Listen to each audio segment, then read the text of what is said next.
Untuk pemimpin biduan, Mazmur dari Daud. Ketika Nabi Natan datang kepadanya, setelah ia menghampiri Batsyeba.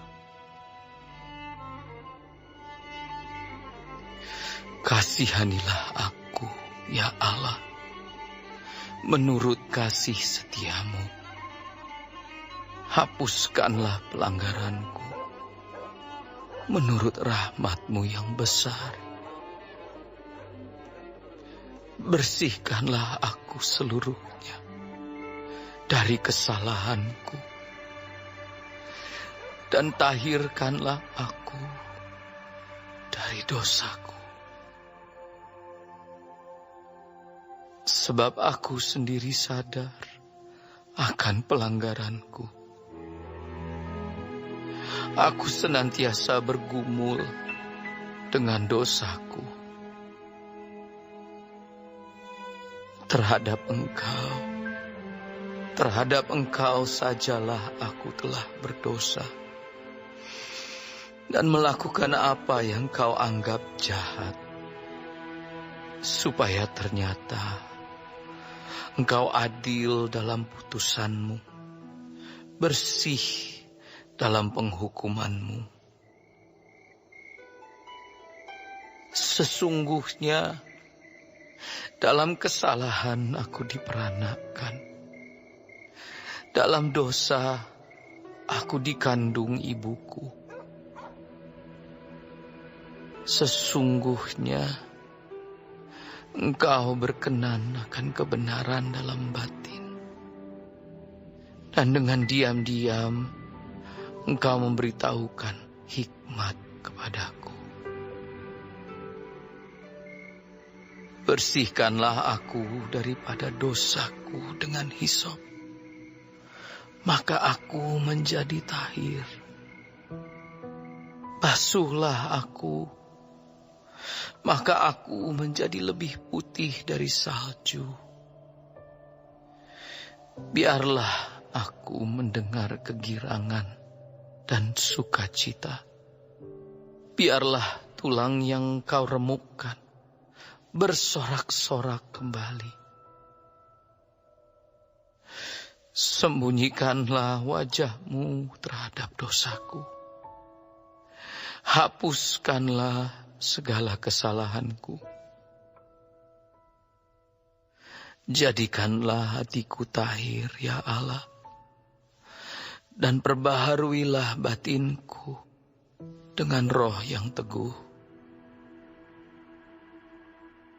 Janganlah membuang aku dari hadapan-Mu, dan janganlah mengambil roh-Mu yang kudus daripadaku.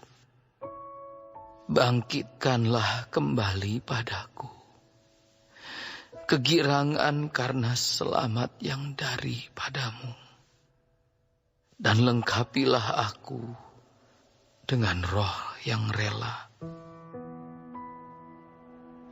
Maka aku akan mengajarkan jalan-Mu kepada orang-orang yang melakukan pelanggaran, supaya orang-orang berdosa berbalik kepadamu. Lepaskanlah aku dari hutang darah, ya Allah, Allah keselamatanku. Maka lidahku akan bersorak-sorai memberitakan keadilan-Mu. Ya Tuhan, bukalah bibirku, supaya mulutku memberitakan puji-pujian kepadamu. Sebab Engkau tidak berkenan kepada korban sembelihan. Sekiranya aku persembahkan korban bakaran, Engkau tidak menyukainya. Korban sembelihan kepada Allah ialah jiwa yang hancur, hati yang patah dan remuk. Tidak akan Kau pandang hina, Ya Allah, lakukanlah kebaikan kepada Sion. Menurut kerelaan hatimu, bangunkanlah tembok-tembok Yerusalem.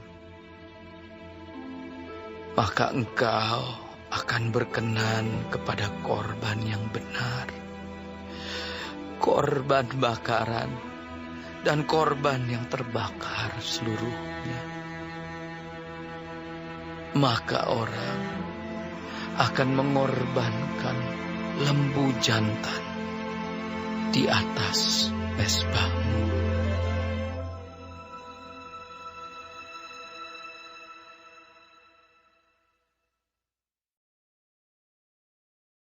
Shalom saudara-saudaraku yang kekasih di dalam Tuhan Yesus Kristus.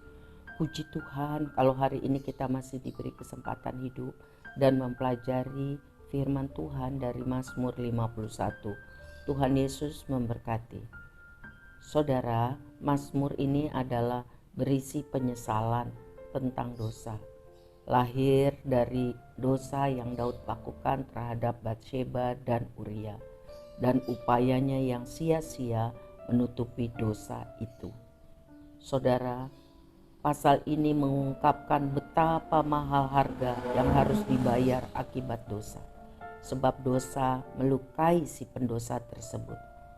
Ya, mata, pikiran, telinga, hati, roh, mulut, semua terpengaruh, terluka. Daud kehilangan persekutuan dengan Tuhan. Ia kehilangan sukacita karena Tuhan. Ya, itu karena dosa sesaat. Yang kedua, dosa juga melukai sesama, membawa akibat tragis kepada hidup orang lain, khususnya kepada keluarga. Dosa Daud telah menyebabkan kematian Uria. Juga bayi Batsheba meninggal. Putri Daud yang cantik Tamar diperkosa oleh saudaranya Amnon. Lalu Amnon dibunuh oleh saudaranya Absalom. Dan pada akhirnya Absalom dibunuh oleh Yoab. Demikian. Apa sih kesenangan dosa yang sesaat itu? Tidak senilai dengan kesedihan yang harus diderita seumur hidup oleh sesama, terutama lingkaran terdekat yaitu keluarga. Dan yang terakhir, dosa kita melukai Tuhan.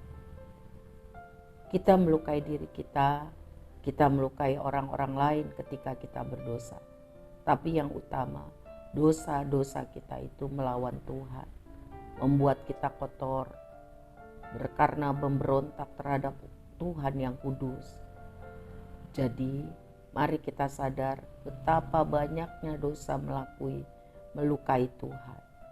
Ya, sebab itu segera kita datang bertobat, mengaku kepada Tuhan, mohon ampun kepada Tuhan. Tuhan penuh kasih dan kuasa. Kalau kita tidak merasa berdosa, tidak mau bertobat, dosa itu akan menghancurkan hidup kita, hidup orang-orang di sekitar kita, dan juga menghancurkan hati Tuhan. Tuhan masih berbelas kasihan dan berkemurahan sampai hari ini. Kalau kita masih hidup, Dia akan mengampuni jika kita datang kepadanya bertobat dan sungguh-sungguh percaya, tidak mengulang lagi. Kita harus datang kepada Tuhan dengan remuk hati. Lihatlah di ayat 3, hapuskanlah pelanggaranku, doa Daud. Untuk melihat bagaimana Tuhan membacanya, kita akan lihat kelak bahwa Tuhan mengampuni dosanya. Tetapi apa konsekuensinya harus ditanggung.